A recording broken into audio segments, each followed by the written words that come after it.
하나님 말씀 갈라디아서 5장 22절 23절 두 절만 다 같이 한 목소리로 읽겠습니다. 하나님 말씀 갈라디아서 5장 22절 23절 신약성경 307쪽이었습니다. 찾지 못하신 분들은 앞을 주목해 주시기 바랍니다. 다 같이 한 목소리 읽습니다. 시작.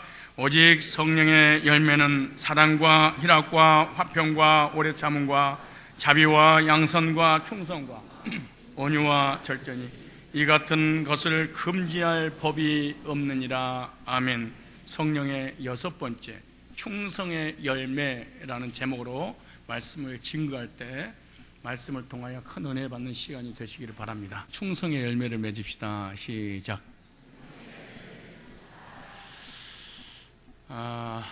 어제 청년예배 이후에 우리 교회 사역주 중에 전도사님 한 분이 찾아와서 저에게 질문을 하나 던졌어요. 목사님, 성도들이 구원 받았는지 안 받았는지 어떻게 알 수 있나요? 라고 질문하길래 사도 바울부터 시작해서 하나님의 종들은 하나님 백성들이 구원 받았는지 안 받았는지 다 알고 있었다. 어떻게 알 수 있습니까? 구원 받은 사람이 구원 받은 간증을 통해서 신분을 확인할 수가 있다. 그래서 구원받은 사람은 간증하게 되어 있는데 그 간증의 언어의 내용을 듣고 이 사람이 거듭났구나 거듭나지 못했구나 이걸 알 수가 있습니다. 그랬더니 이분이 하는 말이 그러면은 삶의 변화는 언제 일어나나요? 그래. 쉽게 말해서 성령의 9가지 열매를 언제 맺어지나요? 그래. 그래서 어떤 사람은 구원받은 그 순간 성령이 충만해서 열매를 바로 맺을 수 있고 신앙이 성숙하거나 성장하지 않으면 열매를 더디 맺을 수도 있다. 그래서 구원의 확신을 갖는 것은 본질적인 것이고 성령의 9가지 열매를 맺는 것은 현상적인 것인데 현상을 통해서 나의 본질을 알 수가 있다라고 말씀을 제가 드렸어요. 무슨 말이냐면 그 열매를 보고 그 나무가 어떤 나무인지 알 수 있다. 그 나무가 어떤 나무인지는 알지 못할 수도 있다. 그러나 그 나무에서 달린 열매를 보고 이 나무가 어떤 나무인지 알 수 있는 것이다. 성경에서는 예수 믿고 거듭나서 하나님의 자녀가 집사 말고 교회 다니는 거 말고 교회를 다니는데 실제로 인격적으로 복음을 듣고 거듭나서 죄사함 받고 구원의 확신을 갖게 되면 성령이 내 안에 들어오실 때인데 성령이 내 안에 들어오시게 되면 반드시 들어오실 때 9가지 열매를 가지고 들어오십니다. 이렇게. 근데 그 들어온 9가지 열매를 요약하면은 쉽게 말해서 관계 회복이다 그럽니다. 관계 회복. 관계 회복. 나는 예수 믿고 몇 장 몇 절을 들어서 구원받고요. 나는 모태신앙이고 이런 거 하나님 나라에서 하나도 소용없어요. 그거. 나는 목사인데요. 나는 장로인데요. 나는 권사인데요. 이거하고 하나님 나라에 들어가는 거는 아무런 관련이 없습니다. 신분이 분명해야 됩니다. 그런데 신분이 관계에 대한 회복의 성령의 9가지 열매예요. 그러니까 내가 하나님의 자녀인가 아니니까 어떻게 알 수 있느냐? 이 성령의 9가지 열매가 나의 삶 속에 맺혀지고 있다? 이거는 돈 벌고 세상에 성공하고 이런 거 말고 지식 학문적인 거 말고 삶을 응답해 주는 거 말고 관계가 회복을 시켜주시는 거예요. 누가? 성령이 내 안에 들어. 그게 첫째 하나님과 나의 관계를 회복시켜요. 그게 사랑과 희락과 화평. 하나님과 관계 속에서 하나님의 사랑을 받고 죄산 받고 관계가 회복돼서 기쁨과 평안을 누리게 되는 하나님 관계 회복. 그 하나님 관계가 회복됐으니까 끝나는 거냐? 두 번째 관계가 회복되는데 사랑과의 관계가 회복되는 거예요. 사랑과 희락과 화평, 오래 참음과 자비와 양선. 이것은 사랑과 나와의 관계를 성령께서 회복을 시켜주시는 거예요. 세 번째 개인적인 관계가 회복돼요. 사랑과 희락과 화평과 오래 참음과 자비와 양선과 충성과 온유와 절제는 나와의 관계입니다. 그러니까 성령이 구원받을 때 내 안에 딱 들어오면 하나님과의 관계, 사람과의 관계, 자신과의 관계를 딱 회복시켜요. 오늘 제가 몇 달 동안 성령의 9가지 열매의 시리즈를 지금 말씀을 드리고 있는데 오늘은 하나님 관계가 회복되고 사람 관계가 회복되는 사람들은 이제 자신과의 관계, 그 첫 번째가 뭐냐? 충성의 열매입니다. 따라 충성의 열매. 목사가 지금 말을 하는 이 내용을 목사 말로 받지 말고 성경의 오늘 본문에 그래서 성령의 9가지 열매는 사람과의 관계가, 하나님 관계가 회복되고 난 다음에 개인적인 관계가 회복된 건데, 그 관계가 충성하는 열매를 맺게 되도록 성령이 내 안에 들어서 하게 하실 것이다. 이거는 주체가 내가 아니라는 거예요. 그분이 내 안에 들어오셔서 수동적 역사가 일어나게 된다는 거예요. 어떤 능동의 역사가 아니에요. 능동의 역사는 행위나 율법이나 내가 노력해서 하나님 앞에 충성하는 것을 얘기하는 거고, 그러니까 이건 나로부터 출발하는 거예요. 이게 모든 종교, 구원받지 못한 모든 신앙인들은 구원의 주체가 나야, 행위의 주체가 나예요. 그 문법적으로, 히브리어 문법적으로 보면은 어떻게 기록되냐 그러면, 구원의 주체가 이런 능동으로 될 때는 너로부터 출발하는 거야. 무서운 것입니다. 이거는요, 무서운 거예요. 그런데 구원의 주체가 수동으로 되는 거예요. 수동. 하나님께로 출발. 하나님이 내 안에 들어오셔서 이렇게 하나님이 하게 하는, 그러니까 내 의지가 아니고 하나님이 의지하는 것, 이렇게 돼 있어요. 오늘 성령의 9가지 열매가 내 안에 딱 들어오니까 그분이 내 안에 들어오셔서 성령의 열매를 주시옵소서, 주여 미숑, 주여 미숑, 아버지 미숑 이런다고 성령이 들어온 게 아니고, 구원 받을 때 그 열매를 가지고 들어왔다가 나의 삶에 9가지가 나타나도록 만드는 거예요. 그런데 나는 교회 다니고 예수 믿고요, 신앙생활을 얼마나 잘하는데 나는 이 9가지 열매가 하나도 없는데요. 내가 진짜 말씀드릴게요, 지옥 가요. 100% 내가 확신할게요. 지옥 가, 절대로 천국까지 못. 왜냐? 하나님의 백성만이 맺을 수 있는 열매를 지금 말하고 있는 거예요. 지금 이거는. 왜냐? 자꾸 성령 받았다고 랄랄랄랄랄랄라 도도도도도도도 쎄쎄쎄쎄 왔다 막 이러니까, 성령은 그런 분이 아니고 열매를 맺게 하는 분. 여러분 밖에 나가 감나무 있잖아요. 감나무가 지 혼자 도도도도 따다다다다 하니까 열매를 맺어주고 그런 게 아니에요. 감나무는 그냥 열매가 맺어지는 거예요. 지하고 아무런 관계없이 그냥 자동으로 맺어지게 되는 거잖아요. 왜 하나님께서 자세하게 썼을까? 혹여나 예수 잘못 믿다가 지옥 갈까봐 하나님이 아주 상세하게 기록해놨어요. 오늘은 나와 내 자신과의 관계 속에서 충성의 열매라는 성령의 7번째 열매에 대해서 말씀드리겠습니다. 첫째, 충성의 의미가 있어요. 충성이라는 단어에 대한 의미가 있을 거 아니에요? 근데 충성이라는 이 의미는 신실하다, 변함이 없다, 이런 말인데, 원래 이 충성의 헬라어에 뭐라고 하냐, 피스티스 이렇게 됐습니다. 피스티스.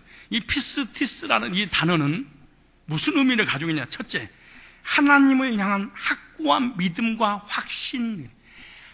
하나님을 향한 믿음과 확신, 이렇게 돼 있어요. 두 번째, 하나님을 사랑하는 마음, 이렇게 돼 있어요.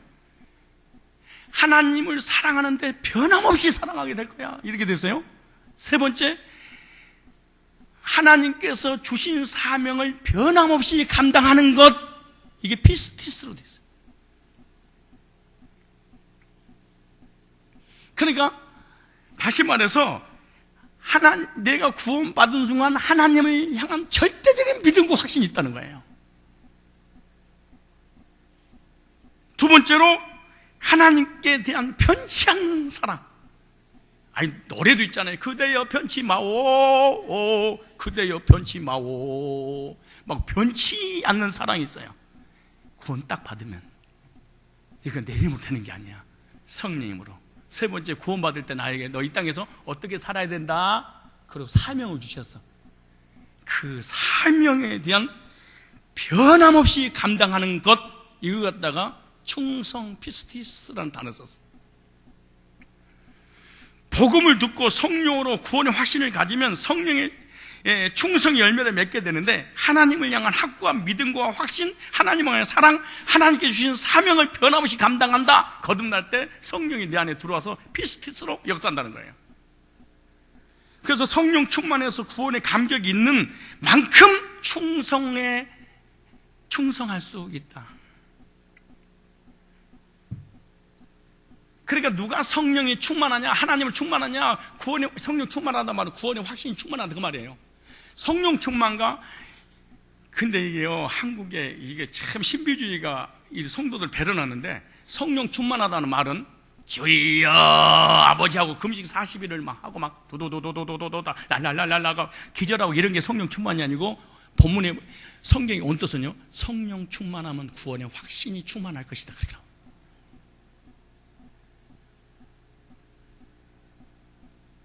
근데 성령으로 거듭난 순간 자동적으로 충성하고 싶은 마음이 생길 거야. 그래서 성령이 내 안에 들어오면 어떤 현상이 일어나냐, 나에게 구원의 은혜를 베풀어 주신 그분에게 어떻게 충성할까, 이런 마음이 막 생기기 시작하는 거예요. 목사님, 나는 구원받아서 어떻게 돈을 많이 벌까, 세상에 어떻게 성공할까, 어떻게 명예를 얻을까 막 이러던데요. 아닙니다. 그거 가짜입니다. 성령은 세상에서 부귀영화를 누리게 하려고 오신 분이 우리를 구원시킨 게 아니에요. 이건 기독교는 종교가 아니에요. 기독교는 생명이에요, 생명. 하나님의 은혜를 알면 알수록 더 주님을 위해 살고 싶은 마음이 속에서 막 솟구치는 거예요. 그래서 고린도후서 5장 15절에 보면, 저가 모든 사람을 대신하여 죽으심은 산자들로 하여금 다시는 저희 자신을 위하여 살지 않고 오직 저희를 대신하여 죽었다가 다시 사신 자를 위하여 살게 하려 하심이니라, 이렇게 말해요. 성령으로 구원받은 순간 열매가 나타나는데, 나의 죄를 대속하기 위해 피 흘려 죽으신 그 주님을 위해서 살고자 하는 그런 마음이 마음속에 막 우러나고 막 듣게 되는 거예요.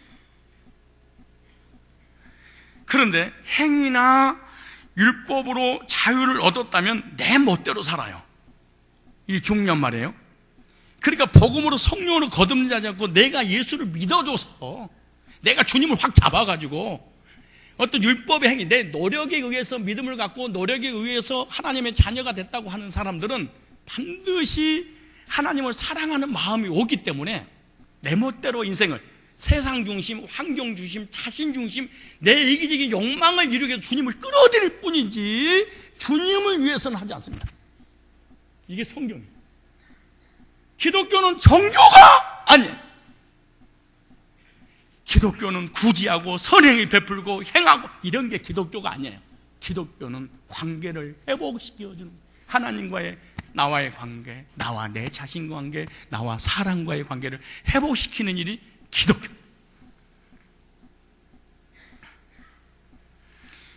율법주의나 복음주의자들은요, 너무 큰 차이가 있습니다. 율법은 안 하면 안 되기 때문에 억지로 하는 것이 율법주의 행위주의입니다. 이걸 안 하면 하나님한테 얻어맞을 것 같아. 예를 들어서 11조를 안 하면 하나님 앞에 맞을 것 같아. 그 11조를 하는 거야. 인사하세요. 우리 얘기 같아요. 시작. 그런데 복음으로 구원받은 사람은 때리든 말든 전혀 관계없이 그분의 사랑에 너무너무 감격스러워서 하고 싶은 거. 목사님, 나는 11조 때문에 막 갈등이 생겨요.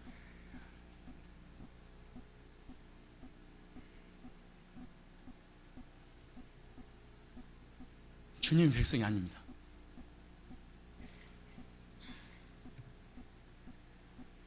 나는 사랑하는 사람에게 투자하는 것이 너무 아까워요. 그래서 돈은 꼭 마누라도 안 주고 내가 챙겨요. 사랑하지 않아서 그래. 아니면 두 번째, 돈 관리를 부인이 못하니까 불안해서 그래. 근데 세상 노래도요, 이런 말을 해서 아낌없이 주련다. 왜? 사랑하니까. 근데 사랑은 없이 무엇인가 하려고 하니까 고통스러운 거예요. 왜? 내으니까. 그러나 복음주의는 자원하는 마음이 생겨 시키지 않아도 하고 싶은 생각이 드는 거예요. 성령께서 들어오시면. 하나님께서 우리에게 요구하시는 것은 자원하는 마음입니다. 하나님은요, 율법을 지키는 행위를 원하는 것이 아니라 자원하는 마음으로 충성하기로 억지로 하시는 걸 하나님 원하지 않아요. 구원받고 개인적으로 맺어지는 이 성령의 열매는요, 충성이라고 하는 열매입니다. 주님께 헌신하고자 하는 자원하는 마음이 생겨. 구원받은 사람이 공통 분모가 하나 있어요. 하나님 뜻대로 살고 싶다, 헌신하고 싶다, 충성을 누가 시키지도 않았는데 속에서 막 그러는 거예요. 그러니까 아나고는 견디지를 못하는. 여러분, 사랑하는 사람이 있으면 사랑하는 그 사람을 위해서 무엇인가 막 주고 싶어서 환장한 적 있잖아요. 그걸 사랑이라고 그러는 거야. 목사님, 나는 그런 게 없는데 자꾸 뺏고 싶은데요? 사랑이 아니야.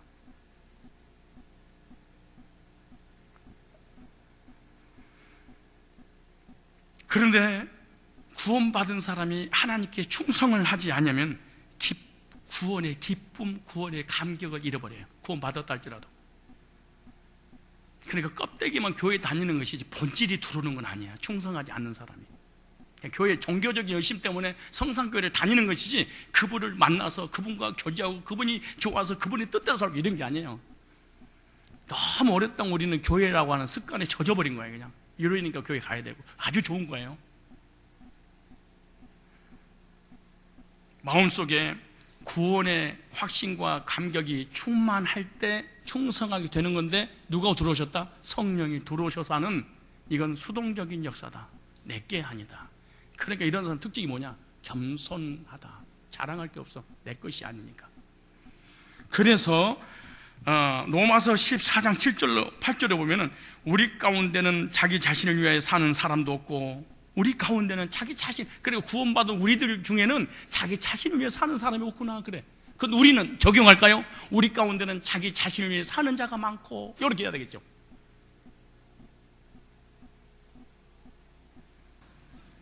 자기 자신을 위해 죽는 자도 없도다. 다 자기를 위해서 죽잖아요. 근데 로마 교인들은 그렇게 얘기하는 거예요. 구원받은 성도들은 다 주님을 위해 죽는구나. 살아도 주님을 위해 살고 죽어도 주님을 위해 죽습니다. 그러므로 우리는 살아도 주님의 것이고 죽어도 주님의 것입니다. 그리스도께서 죽은 자의 주님이 되시고 산 자의 주님도 되시기 위해 죽으셨다가 다시 살아나셨습니다. 이것이 충성의 의미입니다. 주님을 향한 확고한 믿음에 대한 확신, 주님을 변함없이 사랑하는 마음, 주님께서 구원받을 때 수동적으로 내 안에 들어오셔서 그 일을 하도록 만드는 사명 감당하는 거, 이걸 성경에 원해는, 우리는 충성이라고 다루는데 충성 이거잖아요. 방위받을 때 이거 내가 우리 구호가 충성이었거든요.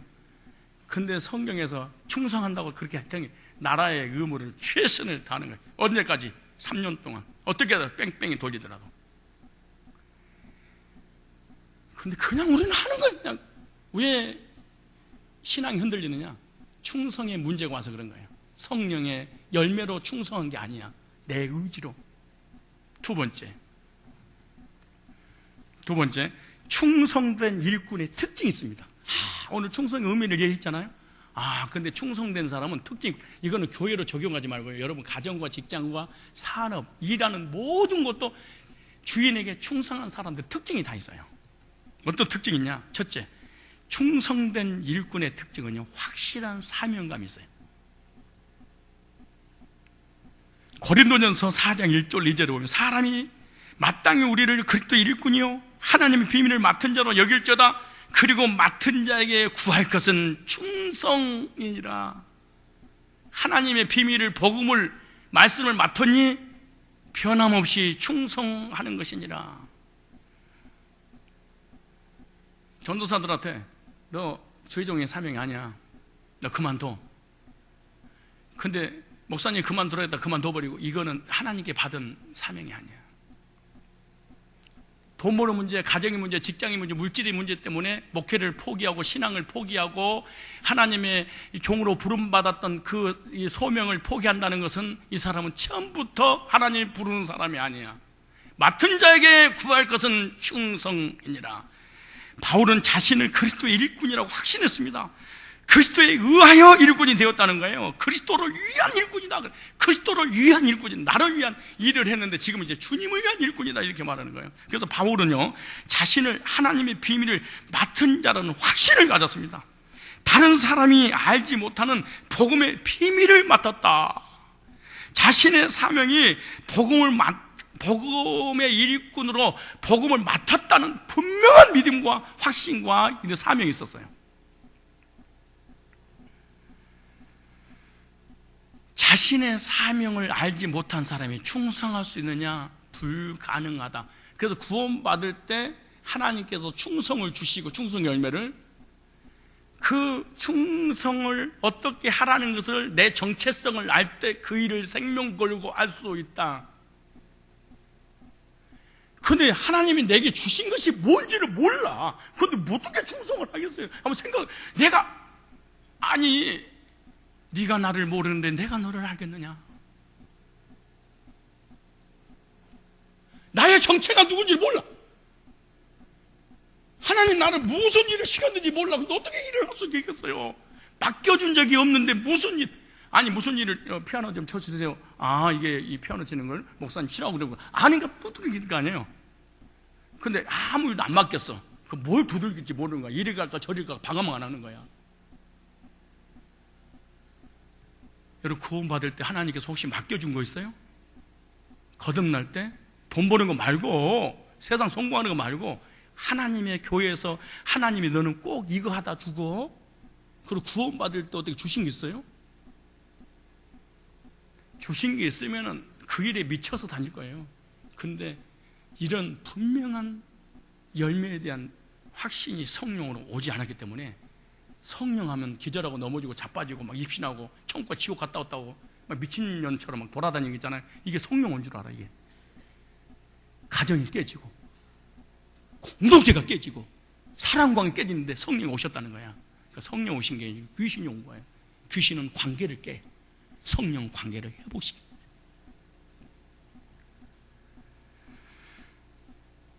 사명감이 확실한 사람이 충성된 일꾼이 될 수 있는데, 사명감이 없는 사람이 충성한다는 건 불가능한 일이다. 무슨 말이냐? 자신이 무엇을 맡았으며 어떤 사명이 있는 사람인가에 대한 확신이 있을 때 그 일에 충성할 수 있다. 내 일 하는 게 아니에요. 이 일을, 피아노를 치세요 라고 하나님이 맡겼어. 그럼 그 피아노를 치는 게 하나님이라는 거야. 그런 거 아니에요. 목사한테, 고강종 너는 설교를 해라, 목사를 해라 그랬는데 알겠습니다 그래놓고 피아노를 치면서 설교를 안 해. 그럼 피아노를 아무리 잘 쳐도 하나님과 아무런 관계가 없어요.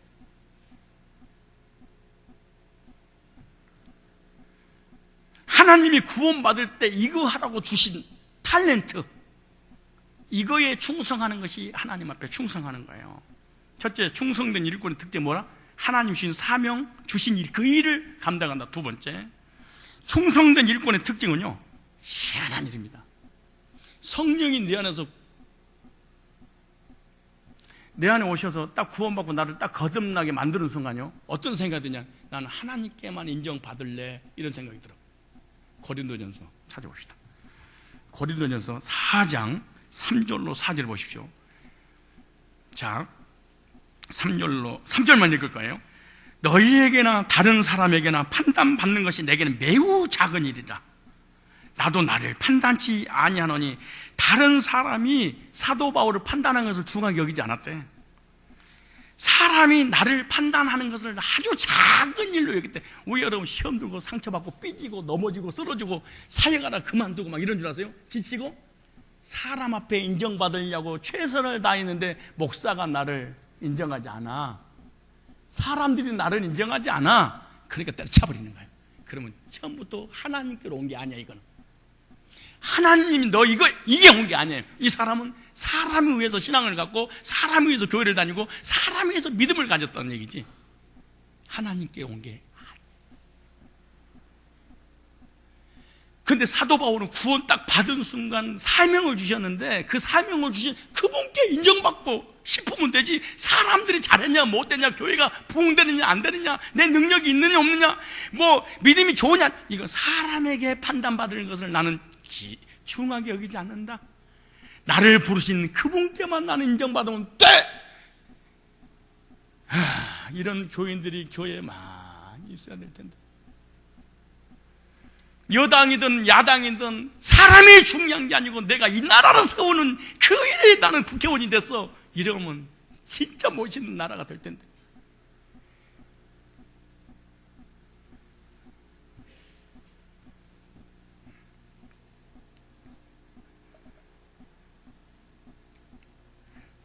자기 자신의 4절 좀 읽을까요? 4절 시작. 내가 자책을 아무것도 깨닫지 못하나 그러나 이를 인하여 의롭담을 얻지 못하노라. 다만 나를 판단하시는 주신. 무슨 말이냐? 나도 나의 판단이 옳은지 그런지 나도 확신할 수 없어.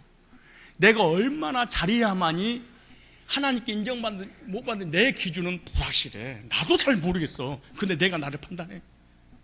이럴 수 없다는 거예요. 사람이 나의 믿음과 나의 삶을 판단해? 이럴 수 없다는 거예요. 자기 자신에 대하여 판단하는 것도 오류일 수 있다는 거예요. 그래서 주관적인 견해는 언제든지 불확실하다. 나의 믿음도 주관적이면 문제가 있다.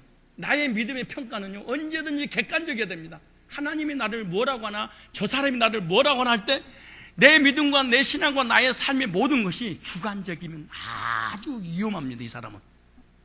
근데 대부분 사람들이 신앙생활 하면서 주관적인 믿음을 가지고 마치 객관적인 믿음의 평가를 통해서 주관적인 믿음을 가지고 소유하는 것처럼 기고만장하는데 이게 아주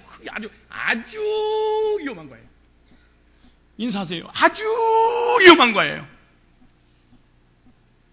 이런 사람들은 내가 목사가 이런 언어를 쓰면 안 되는데 골 때리는 집사가 돼버리고 말아. 왜 이 사람은 누가 뭐라도 관계없어. 나는 내가 가지고 있는 게 최고야. 자기 스스로 평가를 하니까 누구도 수용을 할 수가 없어.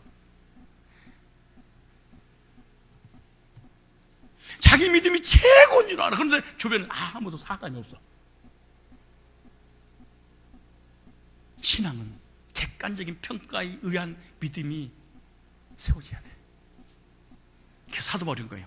나도 내 자신을. 그런데 더구나 네가 내 믿음을 하나님, 우리의 불완전한 이성을 가지고 있는 우리 죄인들의 판단은 항상 불완전하다. 안전할 수 없다. 그래서 나는 하나님께만 인정받고 칭찬받고 싶다. 충성된 일꾼이 뭐냐? 하나님께만 인정받으려고 하는 믿음.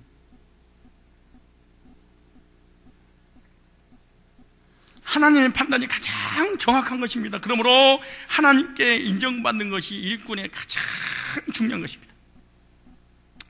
무슨 말이냐 그러면은 이걸 뭐라고 그러지 이거?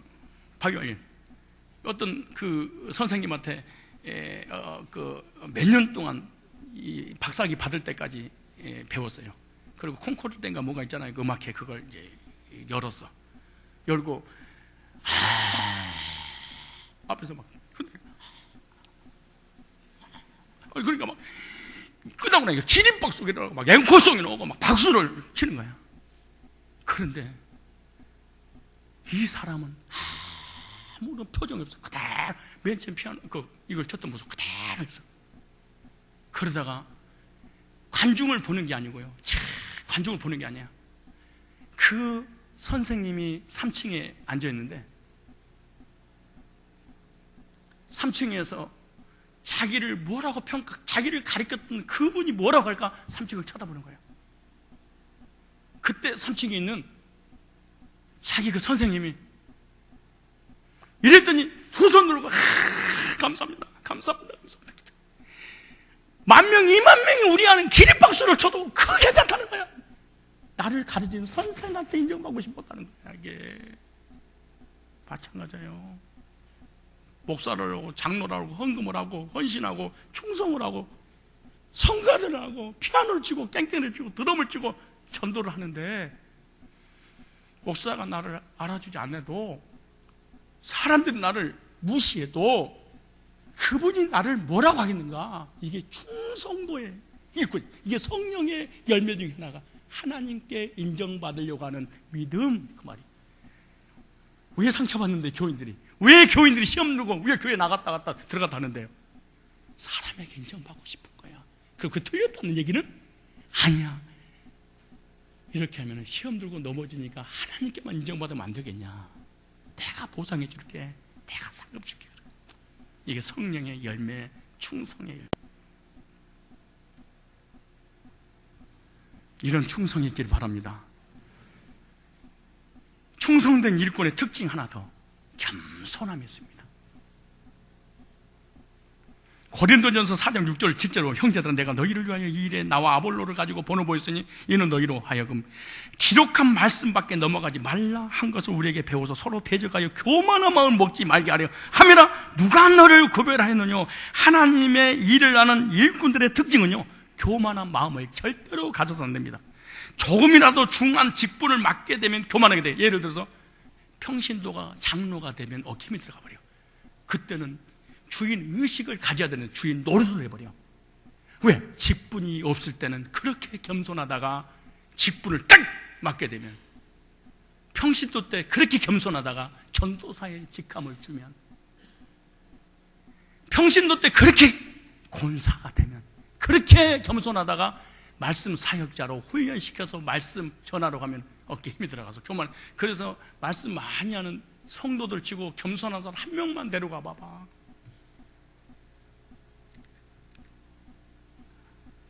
개척에서 여기까지 오는 성도들 말고 구원 상담할 줄 알지, 말씀 많이 알지 이러면요 절대 메시지 못 받습니다. 아니야, 저게 아닌데 왜 목사님 저 이야기를 듣지? 아니야. 무슨 말씀을 전하면 아닌데 영어는 저게 아니에요. 이 짓을 하는 거예요. 왠 줄 아세요? 교만해져서 그런 거예요. 남보다 조금 더 능률이 오르면은 교만해지는 거예요. 예를 들어서 헌금을 더 많이 하거나 교회에서 전도를 많이 하거나 새벽 기도를 딴 사람 더 하게 되잖아요. 그러면 상대방을 살짝 깔아봐. 새벽 기도도 안 한 것이. 기도를 1시간 하는데 누구는 10분에. 이것 봐라, 10분 해가지고 하나님이 자녀가 어떻게 능력이 쌓았니? 은근히 사람을 기죽여요. 이거는 충성한 성령의 충성이 아니야. 성령 받고 성령으로 충성된 일꾼은 특징 중 하나가 뭐예요? 겸손이다. 말씀의 한계를 넘지 않습니다. 교만해지면 말씀의 한계를 넘어서 항상 겸손한 일꾼이 되시기 바랍니다. 겸손함이 있을 때 충성된 일꾼이 되는 거예요. 겸손한 마음으로 항상 초심을 잃지 말아야 됩니다. 저는 하루에 설교 10시간씩 준비합니다. 설교 한 편 준비하기 위해서 10시간을 투자한다고 생각해 보십시오. 목사님 설교하지 않고 강대상에 막 나오잖아요. 목사가 강대상에 올라가면서 설교를 준비하지 않고 올라간다. 그거 가짜입니다. 자기 말하러 간 것이지 하나님 말씀을 전하러 가는 게 아니에요. 목회 내가 19년째 하면서 단 한 번도 설교를 준비하지 않고 강단에 올라간 적이 한 번도 없어요. 새벽기도, 철야예배, 수요예배, 금요예배, 주일예배, 부흥회 할 것 없이 단 한 번도. 언제는요? 기도문도 써서 올라가요. 기도문까지. 왜? 하나님 앞에, 대중 앞에 서야 되잖아요. 컴퓨터 보여줄까요?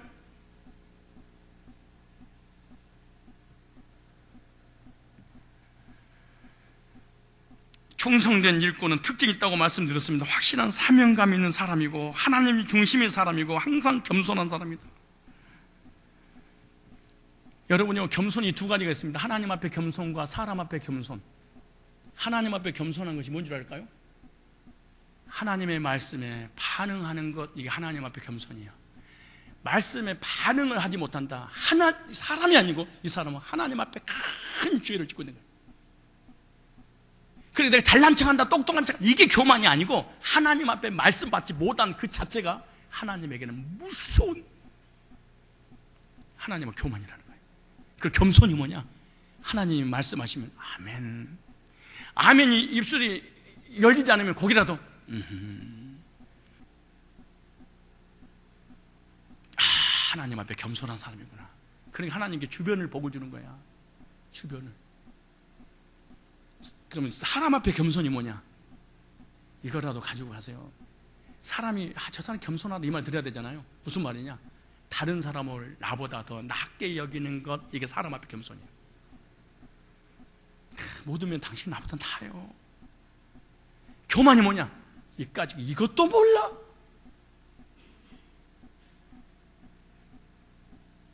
인사합시다. 하나님과 사람 앞에 겸손한 자가 됩시다. 시작. 하나만 더 하겠습니다. 마지막. 그러면 충성한 사람에게는 하나님께서 어떻게 하시냐? 복을 보상해 주겠대. 내가 너 사람 인정하는 줄 않지? 걱정하지 마. 내가 반드시 너 복 줄 거야. 사실 복을 안 줘도 해야 되거든. 그 첫 번째 복이 뭐냐? 하나님께 쓰임받는 복이다.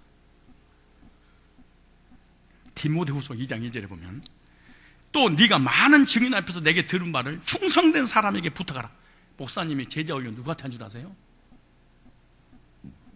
목사님이 메시지 복음 하나님 말씀을 누구에게 전달해 준 줄 아세요? 누구한테 관심인 줄 아세요? 충성된 사람에게, 변함없는 사람, 이 사람에게 가르쳐라. 그럼 그가 그 말씀 받아서 다른 사람에게 또 가르칠 거야. 여기 나오잖아요. 또 네가 많은 증인 앞에서 내게 들은 말을 충성된 사람에게 부탁하라. 저희가 또 다른 사람을 가르칠 수 있습니다.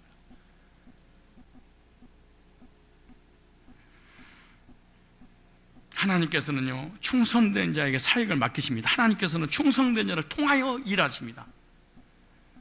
직분을 맡길 때에도 하나님은요, 충성된 자에게 집사를 줘라, 권사를 주고 장로를 주고 전도사를 줘라. 만약에 충성되지 않는 이 사람에게 직분을 주면 반드시 공동체가 깨어져 버릴 거예요.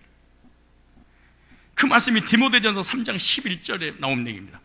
여자들도 이와 같이 단정하고 참수하지 말며 절제하며 모든 일에 충성되는 자를 갖다가 집사를 주고 교회에 직분 줘라.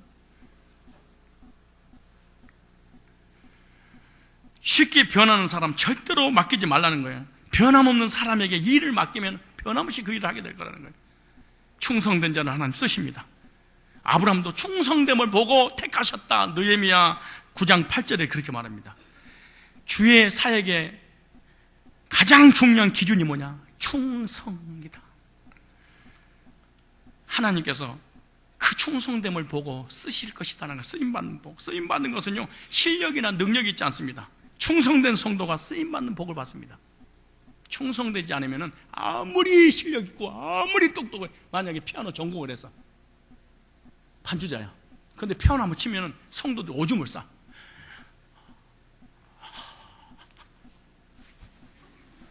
막 이래. 홈런을 쳤어. 그러니까 성도들이 막, 지휘자도 마찬가지잖아. 지휘자, 그러니까 성도들이 입신을 들어갔어. 그런데 그 다음 집에 또 없어.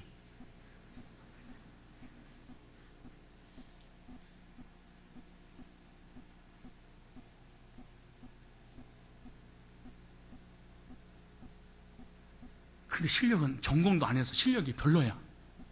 근데 항상 그 자리에 있어. 가끔가다 일부 반주자들, 일부들 있잖아요. 일부 반주를 하는 거 보면 아니 기가 막히네. 통통 거려. 그리고 약간 좀 복잡한 글은 쓰지 못해. 그래서 내가 그냥 선창하고 제 후창하고 그래.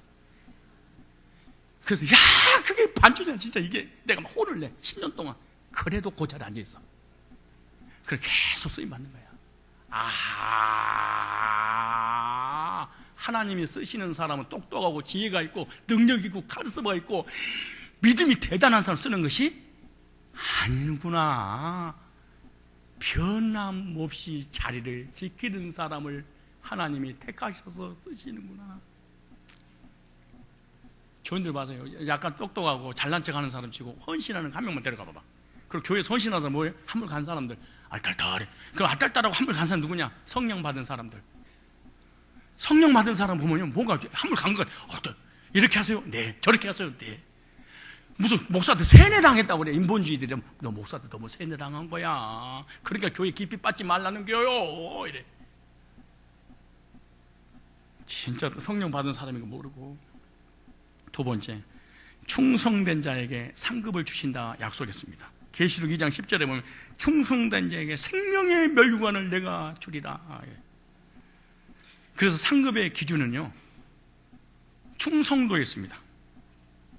일에 양이 있지 않고 충성의 기준이 있는데, 하늘의 상급은요 충성된 자에게 보장이 돼. 성경 한번 찾아볼게요. 이걸 꼭 찾으셔야 돼요. 누가복음 16장 10절. 누가복음 16장 10절. 이거는요 교회뿐만 아니라 세상에서도 이렇게 성공해. 그래야 사람이 따라. 자, 보세요. 누가복음 16장 10절에 제가 읽겠습니다. 지극히 작은 것에 불의한 자는 큰 것에도 불의하리라. 작은 것에 충성하지 못하고 사소한 것이라고 우습게 여긴 것은 큰 것도 불의하게 여기리라. 돈 10원 귀한 걸 여기지 못하면 1000억을 줘도 귀하지 여기서 문제를 터뜨린다는 거예요. 하나님이 그래서 작은 거 충성하면 내가 큰 거를 맡기겠다 이렇게 말해요.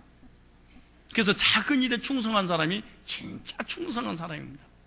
가정이든 직장이든 교회든 맡겨준 그 일을 최선을 다하는 거예요. 그 일을 자기가 맡겨준 그 전공만 최선을 다해. 나는 설교, 목회, 신방, 성경공 가르치는 거, 이거는 세계에서 그 누구도 따라오지 못할 정도로 나는 내 관여합니다.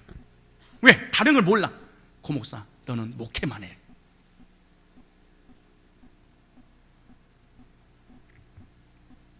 여러분들도 하나님께 맡겨준 거 그것만 하십시오. 세 번째, 하나님이 충성된 자를 찾아서 함께 누가 충성하고 있지 그 사람을 찾아서 그리고 함께 다닌대. 왜? 도와주고 인도하고 붙잡고 복 주려고. 시편 101편 6절에 내 눈이 이 땅에 충성된 자를 살펴 나와 함께 거하리니 완전한 길에 행하는 자가 나를 수종하리로다. 충성된 자는 하나님께서 함께 하시고요, 하나님께서 함께 하시는 것이 복 중에 최고의 복인데 충성된 자에게 이 복을 주신다는 거예요. 지키시고 인도해 줄 거야. 여러분 충성된 자가 되시기 바랍니다. 하나님 나라를 위해 충성된 성도, 충성된 사람에게 하나님께서 예비해 놓으신 복이 있습니다. 상급입니다. 여러분 세상에서 직장 생활할 때 최선을 다하십시오. 자기가 맡은 일 최선을 다하십시오. 그리고 주관적인 평가를 하지 마시고 객관적인 평가에 의해서 상을 받도록 하셔야 됩니다. 마지막입니다. 하나님께서 충성된 사람을 찾으시고 충성된 사람에게 범사의 복을 주신다. 잠언서 28장 20절에 충성된 자는 복이 많아도 속히 다단계 하는 자는 형벌을 면치 못하리라. 주식을 사고 다단계를 하고 일확천금을 노리고 이리 옮겼다 저리 옮겼다 직업이 수천 가지고 이거는 형벌을 면치 못할, 무슨 말, 이 땅에서 저주받는다는 거예요. 읽어볼까요? 시작. 충성된 자는 복이 많아도 속히 부하고자 하는 자는 형벌을 면치 못하리라. 하나님은 오늘도 변함없이 충성된 자를 찾고 계십니다. 충성된 자와 함께 하시고 복을 주시고 귀한 사에게 쓰임받은 복을 주실 뿐만 아니라 상급도 주신다는 거예요. 성령의 9가지 열매 중에 7번째 나와 내 관계, 성령이 내 안에 들어오면 하나님께 충성하고 싶은 마음이며 불든 일어나게 될 거야. 이거는 능동태가 아니고 수동으로 일어나게 될 거야. 네가 하고 싶어서. 그러니까 그분이 하나님을 사랑하는 마음이 막 불든 일어나면서 할 수밖에 없도록 하게 될 거야. 그러나 내가 하는 일은 얼마 못 가서 기분 나쁘면 그만둬 버리는 거야. 누가 옆에서 한마디만 또 그만둬 버리는 거야. 왠 줄 아십니까? 하나님께로부터 이 은혜가 오지 않아서 그러는 거예요. 여러분 기도하십시오. 하나님, 성령의 9가지 열매를 맺어진 건 내 자의 힘으로 되지 않는다면, 성령의 주체가 성령이라면 성령의 충만함을 주셔서 나도 하나님을 사랑하고 복음을 사랑하고 교회를 사랑해서 하나님이 주신 힘으로 충성할 수 없겠습니까? 하나님, 이런 근사한 기도를 하시기를 바랍니다.